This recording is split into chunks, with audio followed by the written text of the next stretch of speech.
John. It's Jonathan, really, isn't it? Jonathan? Well, We're really waiting to hear this.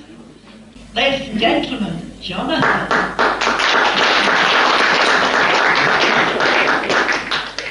Well, I can't sing, and I can't dance, and I can't tell jokes, and I can't actually play music instruments. I don't actually know what I'm doing up here.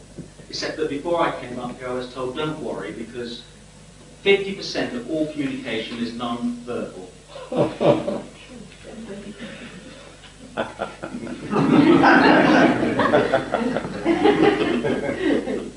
Never mind that. Anyway, actually I almost did play a musical instrument once because I saw this guitar advertised for sale in the shop windows, £5, no strings attached. Actually it turned out to be a fiddle. But no, don't laugh, because it's one of life's many cruel and callous and consistent blows that I've had to put up with over the years. You see, I put it down to my deprived childhood. My father was wicked. See, when I was a little boy, I didn't have any Christmas presents. See, at the age of 4, on Christmas Eve, my father went out to the garden, fired a starting pistol, and came back and told me that Santa Claus had committed suicide.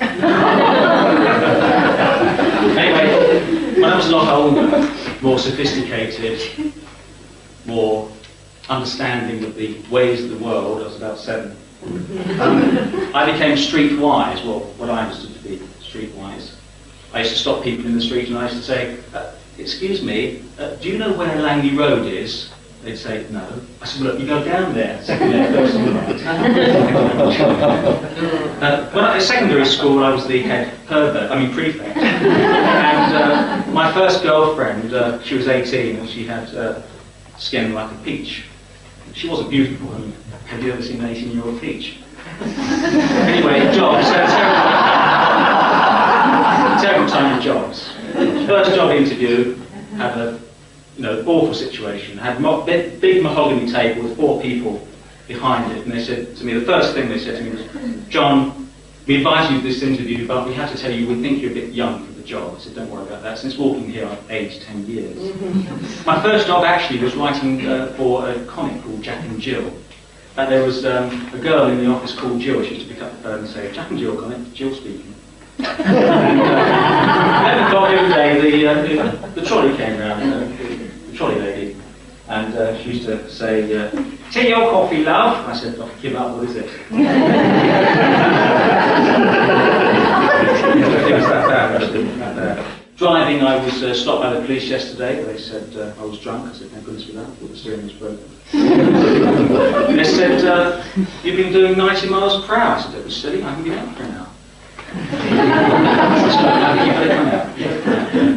And blow into this bag. I said, what does that bag do? So this bag tells you whether you're drunk. I said, that's fine. I've got a bag at home that tells you that.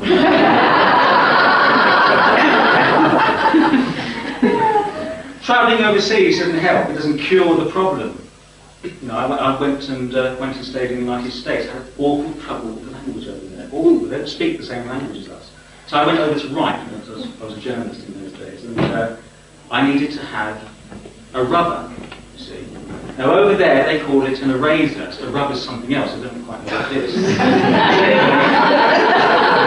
wanted a rubber, I was quite sure what I wanted. So I went to the equivalent of W.H. Smith's downtown, and there was this one girl behind the counter there. She said, howdy. I said, hello, I want a rubber.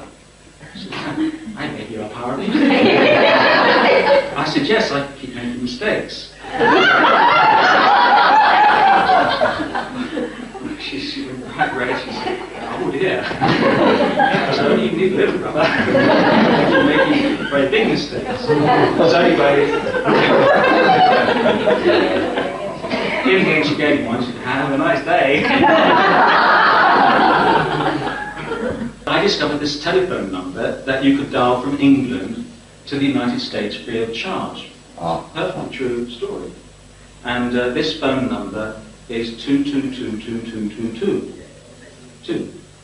And if you dial this number anywhere in the States, first of all you get a robotic answering machine answering. It says, the number you have dialed 2222222 is out of service.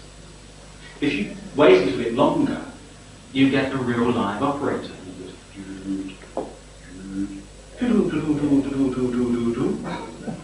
This is great.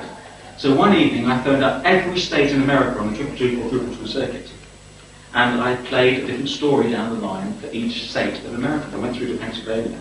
The operator answered the phone. I said, what's that voice? This is the US operator here. Oh no, your voice is coming through on my vacuum cleaner. Oh no. How do we put it to the telephone engineers? I'm not even on the telephone. Anyway, they didn't know how to cope. They didn't know how to cope with me on the telephone in the United States of America. But travelling, my first assignment abroad was to cover a naturist holiday in France.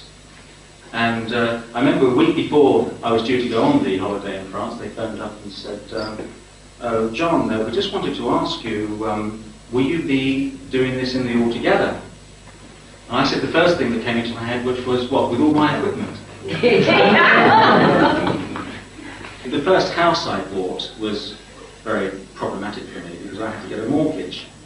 And if anyone here lives in Watford, you'll know that there's an 𝗙𝗦𝗐𝗑𝗗𝗬 in the parade, and I had to go along to see them. And I saw the manager there, who is actually called Dick Whittington. Great guy, telling me all about the cat he keeps. And so I thought it was great. He said, there's no problem about you having a mortgage. So I found the house that I really liked.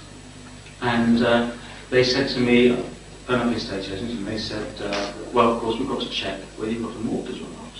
I said, no trouble. You just phone up the manager at the 𝗙𝗦𝗐𝗑𝗗𝗬 Society.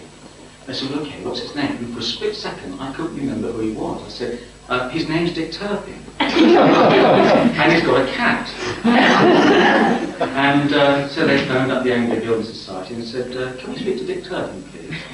I said, oh, they said, we're very sorry, there's a Dick Turpin here. You've got a Dick Whittington. Anyway, if you have been, thanks for listening.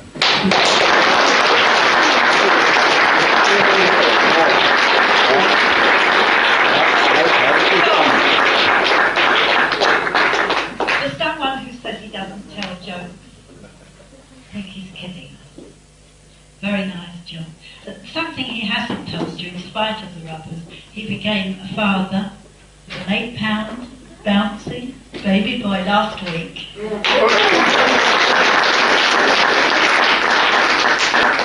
If his wife finds out, she'll kill him.